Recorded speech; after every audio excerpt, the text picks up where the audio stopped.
July 25, 1944. West of Saint-Lô, Normandy. 9:38 in the morning. The sky above the Perrières Road disappears behind the largest concentration of Allied aircraft yet assembled over a single battlefield. More than 1,500 heavy bombers of the 8th Air Force, followed by hundreds of fighter bombers, drop their loads onto a strip of German positions barely 1.5 miles wide and 5 miles long, held by the battered remnants of Panzer Lehr Division and supporting infantry. The ground does not simply take damage, it stops resembling ground at all. Craters overlap craters. Roads vanish. Command posts that survived weeks of hedgerow fighting are erased in seconds. Soldiers of the U.S. 7th Corps, commanded by Major General J. Lawton Collins, crouch in their jump-off positions less than a mile from the bombing line, close enough that the concussion of the strikes reaches them through the ground before the sound does. Some of the bombs fall short. American troops are killed by their own air support before the attack even begins. Among them, Lieutenant General Leslie McNair, the most senior American officer killed by enemy or friendly fire in the European theater during the entire war. By early afternoon, when Collins's infantry and armor finally move forward into what remains of the German line, they find a defense that has not merely been weakened, it has, in places, ceased to exist. Tank crews advancing past the bombing zone describe a landscape unlike anything they have seen in 7 weeks of hedgerow fighting. Hedgerows themselves, the thick earthen banks and tangled brush that have turned every field into its own miniature fortress since June, flattened or torn open by blast craters large enough to swallow a jeep. Dazed German survivors, some bleeding from the ears from concussion alone, stumble out of positions that no longer offer any cover to give themselves up rather than fight. Within 4 days, this narrow breach becomes the opening through which an entire American army will pour west and south, ending the 7-week stalemate in the Normandy hedgerows and beginning the collapse of the German position in France. The popular version of what follows gives Field Marshal Gerd von Rundstedt a central role in that collapse, reacting to the breakthrough, warning his officers that the front he believed could hold for weeks has broken in a single afternoon. It is a compelling image. It is also not what the documented record shows, because on the day Operation Cobra begins, Rundstedt has not commanded German forces in the West for 3 weeks. The full picture is more revealing than the myth, and to understand it, the story has to go back to the beginning of the Normandy campaign itself, and the argument that consumes German command in the West, long before a single American bomber crosses the Perrières Road. Rundstedt, 68 years old in the summer of 1944, has held the post of Commander-in-Chief West since 1942, following a career that stretches back to the Kaiser's Army, General Staff Service in the First World War, command of Army Group South in the invasion of Poland, and later commands in France and on the Eastern Front, before Hitler sends him west to organize the defense of the Atlantic Wall. By the time he takes up the post, Rundstedt is already regarded, even by many of his Allied opponents, as the senior professional soldier of the German army. A career officer of the old Prussian tradition, rather than a committed National Socialist, respected for his organizational discipline and his blunt, sometimes openly dismissive attitude toward Hitler's interference in operational matters. An attitude that earns him quiet respect among fellow officers, even as it steadily erodes his standing with the regime he serves. His authority is formidable on paper. In practice, it is constrained on every side. Field Marshal Erwin Rommel, commanding Army Group B and responsible for the coastal defense of Normandy itself, disagrees fundamentally with Rundstedt over how Germany should meet an Allied invasion. Rommel, having experienced Allied air superiority firsthand in North Africa, insists that German armor must be positioned close to the beaches, ready to counterattack within hours of any landing, before Allied naval gunfire and air power can be brought fully to bear. Rundstedt, along with General Leo Geyer von Schweppenberg, who commands the Armored Reserve, argues instead for a more traditional doctrine, holding panzer divisions back in a central mobile reserve, ready to strike wherever the true weight of an invasion reveals itself, rather than scattering armor thinly along hundreds of miles of coastline against landings that might be feints. The dispute is never fully resolved before the invasion comes, and it is not merely a difference of professional opinion argued politely in headquarters memoranda. Rommel, who has toured the coastal defenses personally through the early months of 1944, becomes convinced that Allied air supremacy will make any large movement of armor toward the coast during daylight hours prohibitively costly once a landing begins, and argues, with increasing urgency, that the invasion must be defeated on the beaches themselves, within the first 24 hours, or not at all. Gerd von Schweppenberg, backed by Rundstedt's own judgment as a career staff officer trained in the classical German doctrine of concentrated mobile reserves, considers Rommel's plan a dispersal of armor that will leave Germany without any force capable of delivering a decisive counterblow once the true location of the main Allied landing becomes clear, arguing that scattering panzer divisions along hundreds of miles of coastline against landings that might be feints wastes Germany's most valuable and irreplaceable asset. Hitler, characteristically, imposes a compromise that satisfies neither commander. Some panzer divisions held near the coast under Rommel's control, others retained further inland under direct authorization from Hitler's own headquarters, meaning that on the morning of June 6, 1944, critical reserves cannot move without permission that takes hours to secure while Allied troops are already ashore. The weeks following the Normandy landings only deepen Rundstedt's frustration with a command structure he considers unworkable. German forces fight with genuine skill and stubbornness through the bocage country south of the beaches, the dense hedgerow terrain that turns every field into a fortified position and slows the Allied advance to a crawl through most of June and into July. American units advancing south from Omaha and Utah beaches towards St. Lo measure their progress in individual fields rather than miles, absorbing heavy casualties in a form of fighting that neither side had fully trained for. A battle of ambush, close-range machine gun fire, and mortar barrages fought at ranges sometimes measured in yards rather than hundreds of meters. American engineers and tank crews, frustrated by armor that struggles to climb the steep earthen hedgerow banks and exposes its thin belly armor to German anti-tank fire in the attempt, begin improvising a solution in the field, welding scavenged steel teeth, cut from German beach obstacles, onto the front of Sherman tanks to let them punch straight through a hedgerow's base rather than climbing over it, a modification soldiers nicknamed the Rhino, and that spreads informally through American armored units well before any formal doctrine catches up to the innovation. The town of St. Lo itself becomes a symbol of the grinding cost of this fighting, reduced to rubble by the time American forces of General Bradley's First Army finally secure it in mid-July, at a cost that leads some correspondents to call it the capital of ruins. But the cost to the defenders is unsustainable as well.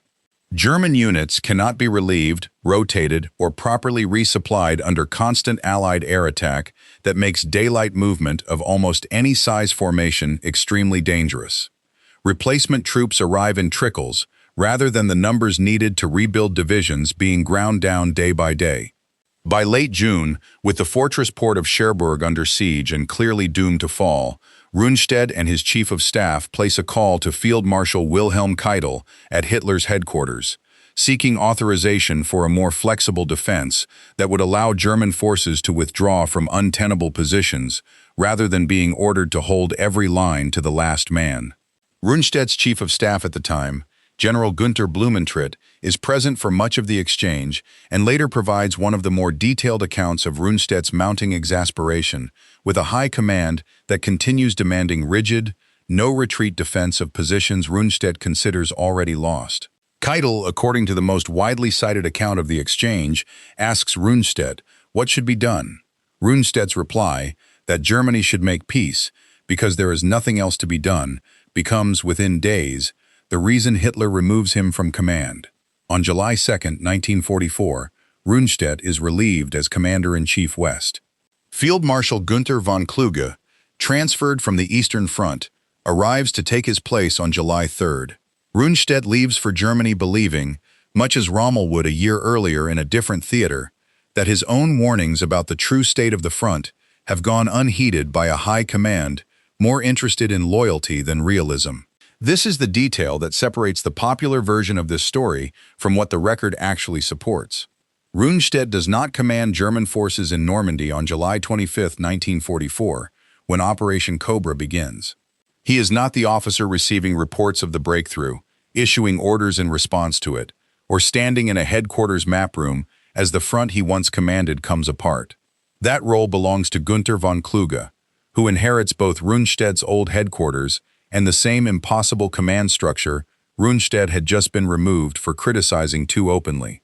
What Rundstedt leaves behind, in the 3 weeks before his dismissal, is not a private warning delivered to his staff about a specific future battle. Cobra does not yet exist as a named operation when he departs, but a broader, documented judgment about the entire defensive concept in Normandy. That the front, built on a compromise between two incompatible doctrines and starved of the mobility and reserves needed to react to a genuine Allied breakthrough, cannot hold indefinitely against sustained pressure once the Allies identify and strike its weakest point. 3 weeks later, at Saint-Lô, that is exactly what happens. Under a different field marshal, using exactly the structural weaknesses Rundstedt had already identified before Hitler removed him from the position to fix them. Kluge arrives in Normandy in early July to find that he has inherited not one absent architect of the German defense, but very nearly two. On July 17th, just over 2 weeks after Rundstedt's dismissal, Rommel's staff car is strafed by a British fighter aircraft near Liverot while returning from an inspection of the front, and Rommel is thrown from the vehicle and gravely wounded, suffering a fractured skull that ends his active role in the campaign entirely. He survives, but he never returns to command in Normandy, and by October, following suspicion of his connection to the July 20th plot against Hitler, he will be dead by his own hand under pressure from Hitler's regime. By the time Operation Cobra begins on July 25th, both of the two commanders most responsible for shaping and disputing the defense of Normandy are gone from the battlefield entirely, one dismissed for saying too plainly what he believed, the other removed by a stroke of pure battlefield chance. What remains is Kluge, arriving in Normandy in early July, inheriting a front already under severe strain. Around Caen, in the eastern sector of the Normandy Line, British and Canadian forces under General Bernard Montgomery have spent weeks in a series of costly offensives. Operation Epsom in late June, Operation Charnwood in early July, Operation Goodwood in mid-July, that fail to achieve a clean breakthrough but succeed in drawing the bulk of Germany's available panzer divisions into that sector, fighting a grinding battle of attrition that consumes German armor faster than it can be replaced. Historians continue to debate how deliberate this trade was on the Allied side, but the practical effect by late July is not in dispute.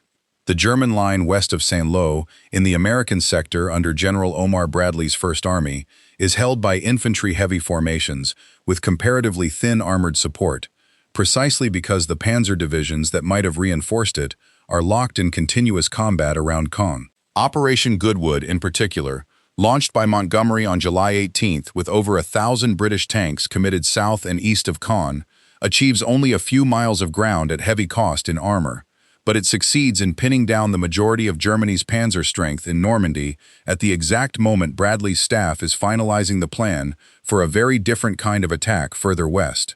Kluge, like Rundstedt before him, understands the danger this creates. He lacks the reserves to correct it. Hitler's headquarters, still operating under the assumption that the Normandy landings might be a diversion ahead of a larger invasion near Calais, a deception the Allies have worked for months to sustain.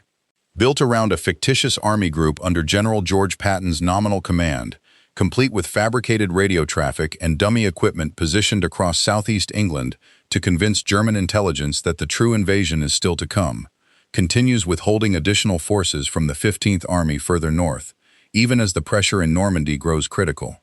Rundstedt himself had never fully trusted this Calais assessment even before his dismissal. But the deception operation answers directly to Hitler's own intelligence staff rather than to the field commander in the West.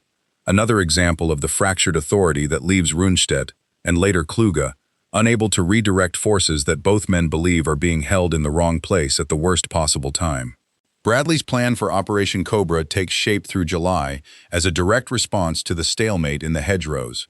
Rather than continuing to grind forward field by field against prepared German positions, Bradley proposes concentrating an overwhelming weight of air power onto a narrow section of the front near the Perrières-Saint-Lô road, saturating a strip of German defenses so thoroughly that American armor and infantry can punch through in a single concentrated thrust rather than a slow attritional advance.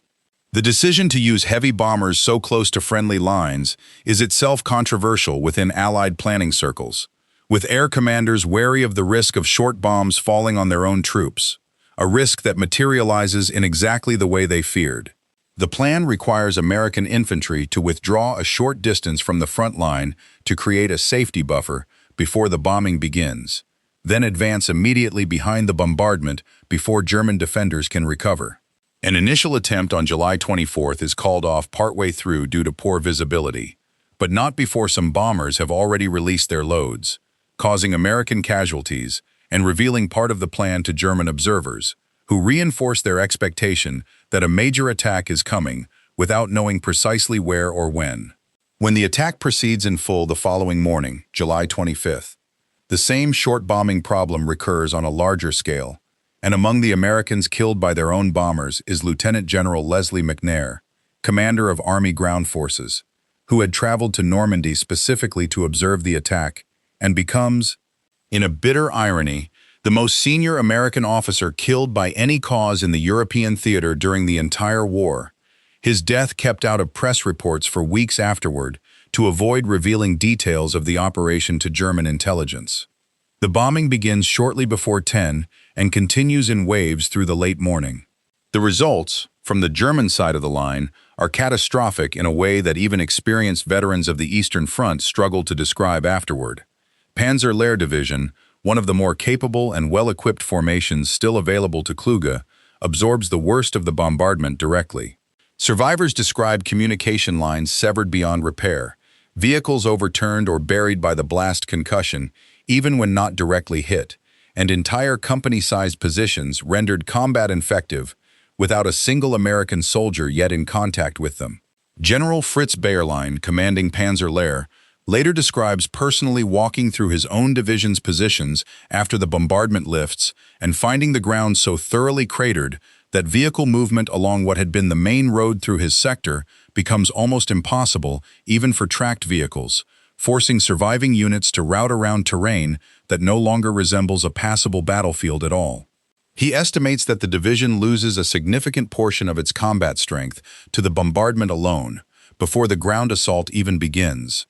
Though exact figures vary between post-war accounts, the consistent theme across German testimony is a defense that has been physically dismantled rather than merely outfought. When Collins's 7th Corps begins its ground advance in the early afternoon, resistance in the immediate bombing zone is patchy and disorganized, rather than the coordinated defense German doctrine calls for.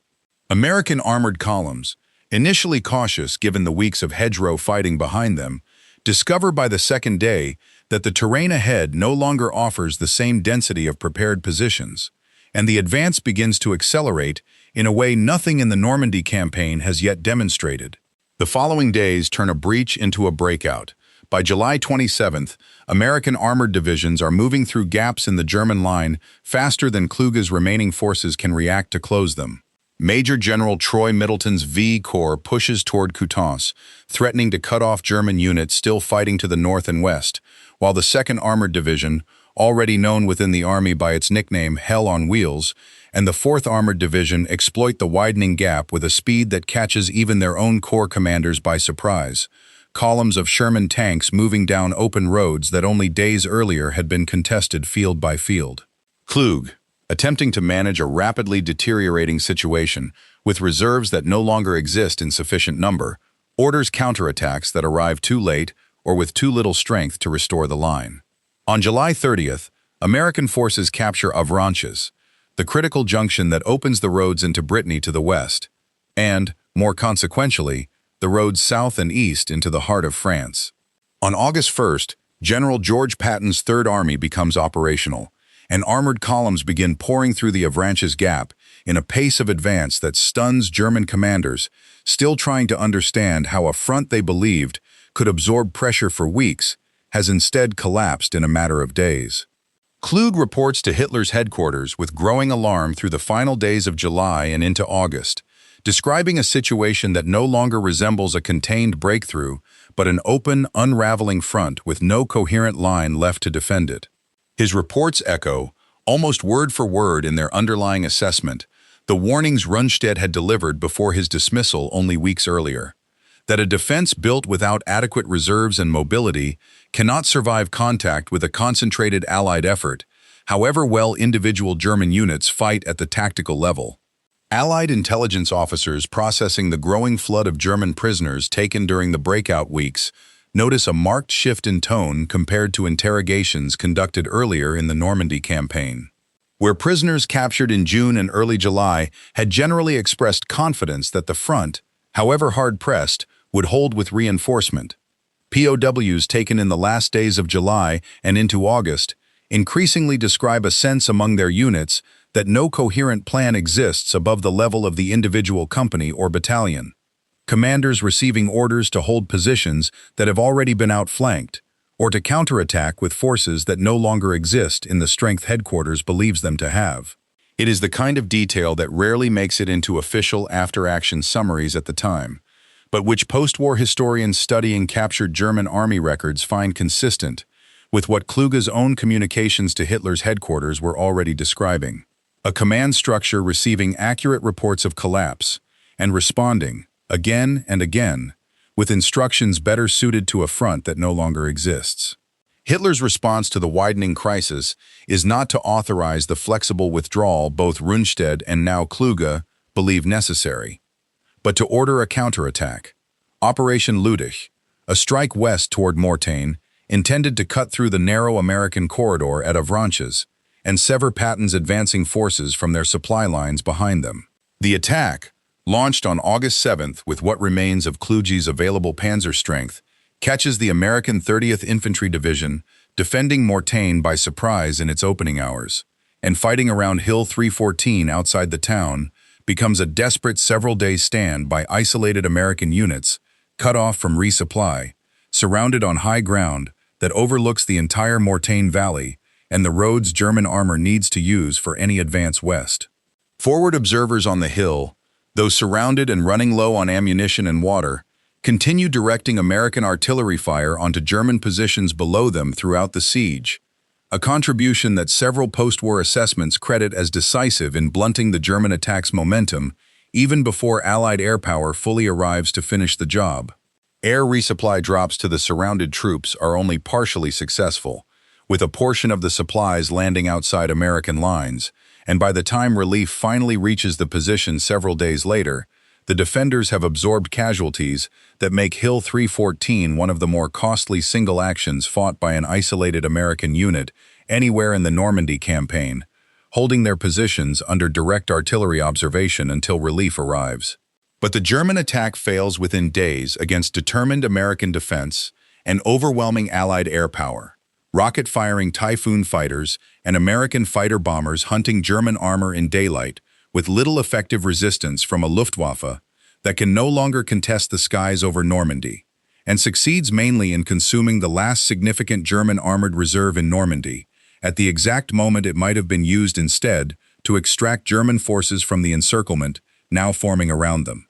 By mid-August, American, British, Canadian, and Polish forces close in on German 7th Army, commanded by General Paul Hauser, and elements of 5th Panzer Army under General Heinrich Eberbach, in what becomes known as the Falaise Pocket.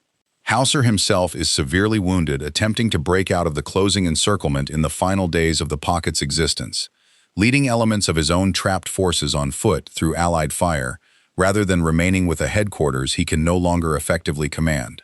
Tens of thousands of German troops are trapped in a shrinking encirclement under constant air and artillery bombardment, the roads out of the pocket littered with the wreckage of vehicles and equipment, abandoned by units trying to escape on foot once fuel and transport run out entirely.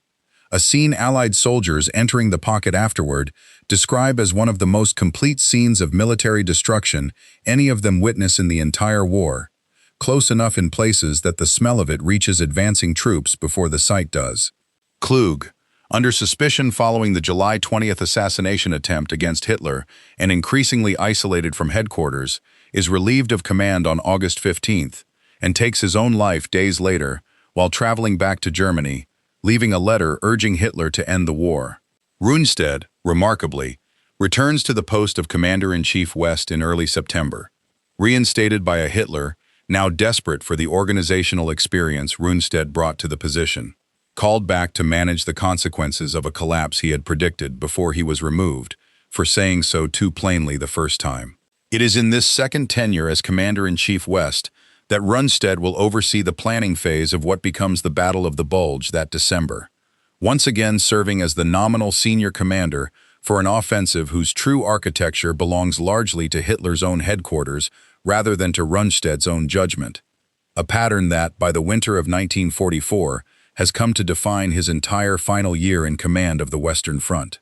The speed of the American advance in the days following the Avranches breakthrough creates a problem few Allied planners had anticipated when Operation Cobra was first conceived. Not a shortage of forward momentum, but a shortage of fuel and supplies capable of keeping pace with it. Divisions accustomed to measuring daily progress in hundreds of yards through the hedgerows suddenly find themselves advancing dozens of miles a day, far outrunning the supply lines still anchored to the original invasion beaches, and the logistical strain this creates through August becomes the direct origin of the Red Ball Express, the continuous one-way truck convoy system organized to keep fuel and ammunition flowing to Patton's and Bradley's advancing spearheads. It is, in its own way, a second kind of proof of how completely the German defensive concept has collapsed. An Allied army that spent 7 weeks fighting for individual fields now finds its greatest tactical problem is simply how to move fast enough to keep up with its own success. The scale of the German defeat in Normandy, by the time the Falaise pocket closes in late August, is difficult to overstate. Estimates of German losses in men, tanks, and equipment during the final weeks of the campaign run into the tens of thousands of casualties and prisoners, along with the near-total destruction of the armored formations that had been Germany's best hope of containing the Allied advance in the West. Allied fighter bombers range almost unopposed over the roads leading east out of the pocket in its final days, turning the retreat into one of the most one-sided air campaigns against ground forces of the entire war, with columns of vehicles, horse-drawn transport, and abandoned equipment stretching for miles along roads that become, in the words of Allied pilots flying over them, simply impossible to miss. Paris falls to Allied and Free French forces on August 25th, liberated with comparatively little of the destruction that had been feared, in part because the German garrison commander, General Dietrich von Choltitz, disobeys Hitler's direct order to burn the city rather than surrender it intact. Within weeks, Allied spearheads are approaching the German border itself, a pace of advance that would have seemed unimaginable to commanders on either side during the grinding weeks of hedgerow fighting only a month before.